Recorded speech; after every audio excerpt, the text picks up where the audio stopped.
Alguém se aproxima de você com um olhar cheio de convicção e diz: Deus me mostrou algo sobre a sua vida. No primeiro momento, seu coração acelera. É como se o próprio céu estivesse se abrindo para falar diretamente com você. Mas depois, quando os meses passam, você percebe que aquilo nunca aconteceu. E o que deveria ter fortalecido sua fé acabou trazendo dor, confusão e até afastamento de Deus. Jeremias 23:16 declara: Não deis ouvidos às palavras dos profetas, que entre vós profetizam. Falam da visão do seu coração, não da boca do Senhor. E é exatamente sobre isso que vamos falar. Sobre 5 profetadas que destruíram a vida de muitos cristãos. 5 palavras que não nasceram no trono de Deus, mas que seduziram multidões, enganaram corações, dividiram igrejas e deixaram rastros de dor. E eu preciso te dizer, talvez você já tenha sido vítima de uma delas. E talvez hoje Deus queira abrir seus olhos para que você nunca mais caia na mesma armadilha. E antes da gente continuar, como você já deve ter percebido, este vídeo e mensagem é estudada, revisada e corrigida manualmente, e isso dá trabalho. Então, se quer nos apoiar, se inscreve no canal e ativa o sininho. O YouTube não está entregando os vídeos, e se você não fizer isso, pode ser que justamente aquele aviso de Deus que você mais precisa acabe não chegando até você. E logo mais teremos o nosso e-book Puritanos, que vai ser vendido por um valor simbólico para que você tenha acesso a um conteúdo de valor sem pagar caro por isso. E com certeza será bênção na sua vida. Dito isso, bora para o vídeo. Primeira profetada, promessa de prosperidade instantânea. Quantos cristãos já ouviram palavras como: assim diz o Senhor, você vai sair daqui rico, Deus vai colocar milhões em suas mãos ainda este ano. Essas promessas soam como música aos ouvidos de quem está endividado, de quem sonha com uma mudança rápida, de quem deseja uma vida sem preocupações. Mas o problema é que muitas dessas palavras nunca se cumpriram, e o que ficou no coração de muitos foi frustração, dor e até desconfiança de Deus. A grande confusão aqui é transformar a fé em uma espécie de loteria espiritual, como se acreditar fosse o suficiente para que riquezas caíssem do céu, sem esforço, sem disciplina, sem responsabilidade. No entanto, a Bíblia nunca prometeu riquezas instantâneas. Jesus nos ensinou a orar: o pão nosso de cada dia dá-nos hoje. Mateus 6:11. Ele não disse: os tesouros de amanhã, mas o pão de hoje. A promessa não é uma vida de ostentação, mas de provisão diária. E quando alguém troca o trabalho, a perseverança e a fidelidade por essa ilusão de riqueza fácil, o resultado é sempre dor. Muitos já perderam tudo, esperando por uma promessa que nunca veio. As Escrituras são claras, porque semeiam ventos e cegarão tormentas. Oséias 8:7. Quem planta a expectativa em palavras humanas, colhe tempestades de frustração. A consequência prática dessa falsa profecia é devastadora. Pessoas endividaram-se ainda mais, acreditando que logo viriam milagres financeiros. Outras abandonaram a disciplina de poupar, de trabalhar com dedicação, porque acreditaram que bastava esperar a bênção cair do céu. No fim, perderam não só dinheiro, mas também a confiança no Evangelho. A verdade é que Deus não prometeu atalhos. Ele prometeu estar conosco no caminho. O mesmo Deus que multiplica pães também nos ensina o valor da semente plantada com esforço. Prosperidade bíblica não é loteria. É provisão diária. É cuidado fiel. É fruto de trabalho honesto abençoado pelas mãos do Senhor. E assim, chegamos à segunda profetada, uma das mais perigosas e que deixou muitos corações em ruínas. Os casamentos revelados pelo assim diz o Senhor. Segunda profetada, casamentos revelados pelo assim diz o Senhor. Poucas coisas marcaram tanto a vida de cristãos sinceros como as chamadas revelações sobre casamento. Quantas vezes jovens e até adultos ouviram alguém se levantar no meio da igreja e declarar: Deus me mostrou que você vai casar com fulano ou fulana. A princípio parece algo espiritual, bonito, até romântico, mas o que muitas vezes aconteceu depois foi dor, manipulação e vidas destruídas. Muitos entraram em relacionamentos que nunca deveriam ter começado, apenas porque tinham medo de desobedecer àquilo que ouviram. A palavra que deveria ser libertadora se tornou uma prisão. Pessoas ficaram presas em relacionamentos tóxicos, em julgos pesados, acreditando que estariam pecando contra Deus se ousassem romper. Mas a verdade é que Deus nunca usou a profecia para controlar escolhas íntimas dessa forma. A Bíblia é clara em 2 Coríntios 6,14. Não vos prendais a um jugo desigual com os infiéis. O ensino não é uma revelação personalizada para cada pessoa, mas um princípio geral que guia nossas decisões. Deus conduz pelo caráter, pela maturidade, pelo discernimento, não por vozes humanas que tentam decidir por nós. A imagem que Paulo usa é forte. O jugo que prende dois bois desiguais até sangrar. Esse é o retrato fiel do que muitos viveram. Casamentos feitos em nome de uma falsa profecia se tornaram prisões, onde lágrimas e sofrimento tomaram o lugar do amor e da comunhão. A consequência disso foi devastadora. Igrejas se dividiram por causa de relacionamentos que nasceram dessa manipulação. Famílias foram desfeitas, corações foram quebrados e muitos perderam a fé, porque acreditaram que Deus tinha falado, quando na verdade foi apenas a voz de homens. Deus nos deu a sua palavra para ser lâmpada para os nossos pés. Ele nos guia por princípios, não por manipulação emocional. O verdadeiro discernimento não nasce de uma frase dita em público, mas da certeza silenciosa que o Espírito Santo gera em nosso coração.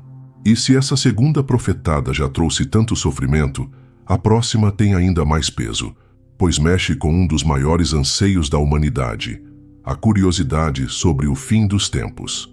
Creira, profetada, datas e previsões sobre o fim. Poucas coisas geraram tanta ansiedade e confusão no meio cristão como as profecias que tentaram marcar dia e hora para o fim do mundo. Quantas vezes ouvimos líderes dizendo: "O Senhor me revelou em tal ano, em tal mês, Jesus voltará." E as pessoas, tomadas pelo medo e pela expectativa, pararam suas vidas, abandonaram planos, deixaram empregos, alguns até venderam tudo o que tinham, esperando um dia que nunca chegou. Essa é a chamada ansiedade escatológica. Em vez de vigiar e viver cada dia com fidelidade, muitos passaram a viver olhando apenas para o calendário humano. O resultado foi frustração, incredulidade e, em alguns casos, até abandono da fé, porque quando aquela data passava e nada acontecia, o coração do simples se enchia de dúvida. Afinal, se o que foi dito não se cumpriu, será que Deus realmente fala? Mas Jesus já havia nos alertado de forma muito clara. Mateus 24:36 declara: "Mas daquele dia e hora ninguém sabe, nem os anjos dos céus, nem o Filho, mas unicamente o Pai." Esse versículo é como um muro de proteção contra qualquer tentativa de previsão humana. Quando alguém tenta furar esse muro, está assumindo para si um lugar que pertence somente ao Pai. A revelação de Cristo não foi para gerar terror, mas para nos manter vigilantes. Ele não disse: "Preparem-se para tal data." Ele disse: "Vigiai, porque não sabeis o dia nem a hora." A ênfase não está em marcar o fim, mas em viver cada dia com santidade e esperança. As consequências dessas falsas previsões foram sérias. Muitos perderam empregos porque deixaram de trabalhar, acreditando que o mundo acabaria em poucos dias. Outros perderam famílias porque tomaram decisões radicais baseadas em palavras humanas. E o mais grave, muitos perderam anos preciosos, paralisados, olhando apenas para o céu, quando deveriam estar cultivando a terra, construindo famílias, servindo ao próximo e pregando o Evangelho. A imagem é clara. É como alguém que fica parado olhando para as nuvens, esperando que a chuva caia, mas nunca planta a semente na terra. Quando a chuva finalmente chega, não há colheita, apenas vazio. Cristo não nos chamou para viver na paralisia do medo, mas na esperança ativa da fé. Ele voltará sim, mas até lá, nossa missão é viver e frutificar. E se a ansiedade escatológica já trouxe tanto estrago, há uma outra profetada que prendeu ainda mais pessoas, as chamadas maldições inventadas. Quarta profetada: maldições inventadas. Uma das profetadas que mais aprisionaram cristãos ao longo do tempo foi a ideia de que, mesmo salvos em Cristo, ainda carregamos maldições herdadas de nossos pais e avós. Quantas vezes ouvimos pregadores dizendo: "Você está sofrendo porque tem uma maldição hereditária que precisa ser quebrada"? Essa palavra soava como uma sentença, uma prisão invisível que fazia muitos acreditarem que jamais seriam livres. O problema é que essa mensagem fere o coração do Evangelho. A Bíblia declara em Gálatas 3,13: Cristo nos resgatou da maldição da lei, fazendo-se maldição por nós. Em Cristo, a maldição já foi quebrada de uma vez por todas. O sangue derramado na cruz não apenas nos perdoou, mas nos libertou de qualquer jugo que pudesse nos aprisionar. Mas quando líderes usam esse tipo de profecia, muitas vezes não estão libertando, mas controlando. Eles criam uma dependência psicológica, levando as pessoas a acreditarem que sempre precisarão de uma nova quebra de maldição, como se o sacrifício de Cristo não tivesse sido suficiente. E assim, em vez de viverem livres, muitos permanecem presos ao medo. A imagem mais fiel desse engano é a de alguém que vive atrás de uma porta já aberta. O caminho para a liberdade está diante de si, mas, enganado pela mentira, permanece imóvel, acreditando que ainda está trancado. Quantos vivem assim, presos em correntes que Cristo já quebrou? A prática bíblica para nos lembrar dessa verdade é simples, mas poderosa: a ceia do Senhor. Todas as vezes que participamos dela, lembramos que o corpo foi partido e o sangue derramado para a nossa libertação. É um memorial da vitória completa. Essa profetada das maldições inventadas produziu medo, culpa e até manipulação espiritual. Mas a palavra de Deus é clara: se o Filho vos libertar, verdadeiramente sereis livres. João 8,36. Essa é a promessa que permanece.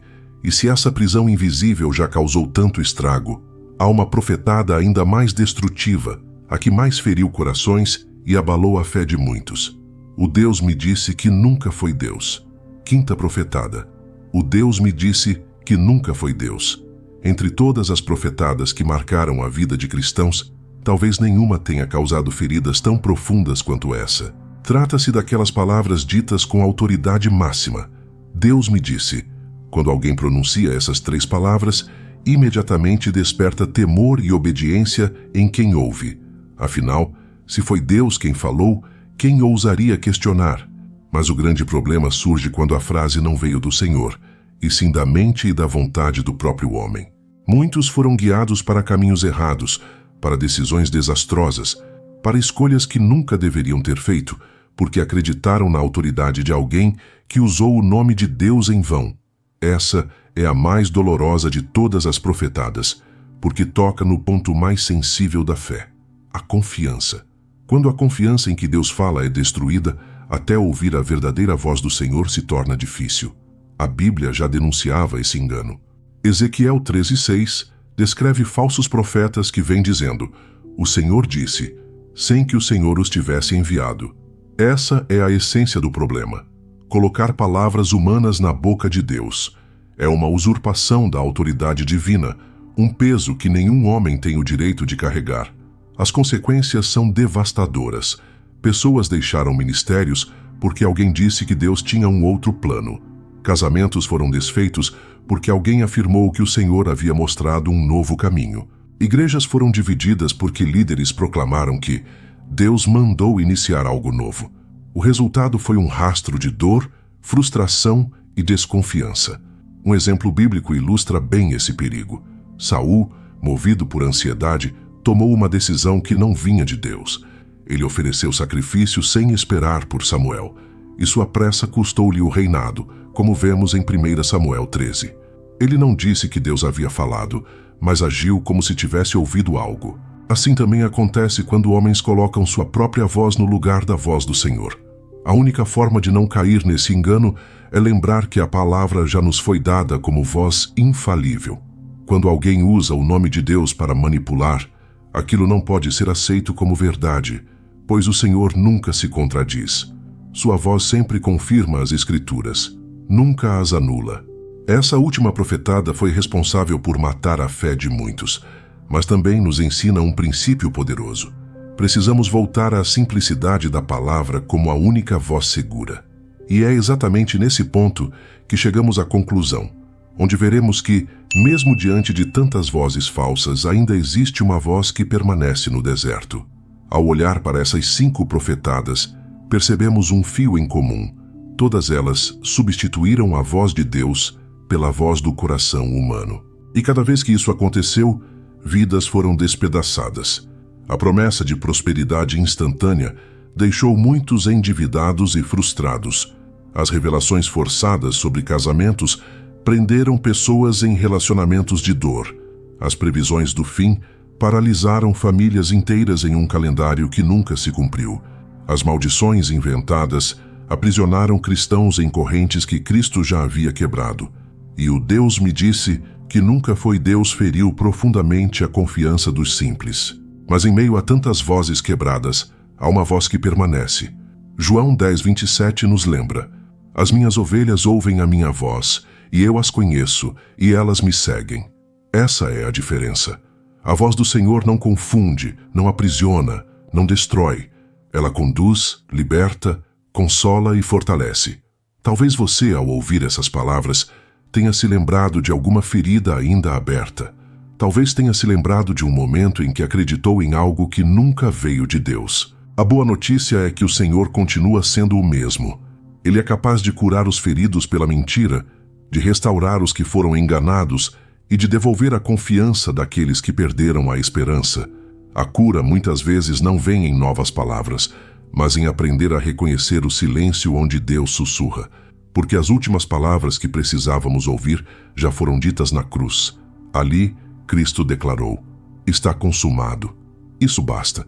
Todo o resto, se não ecoar da cruz, é apenas ruído. E é nesse descanso que encontramos a verdadeira profecia.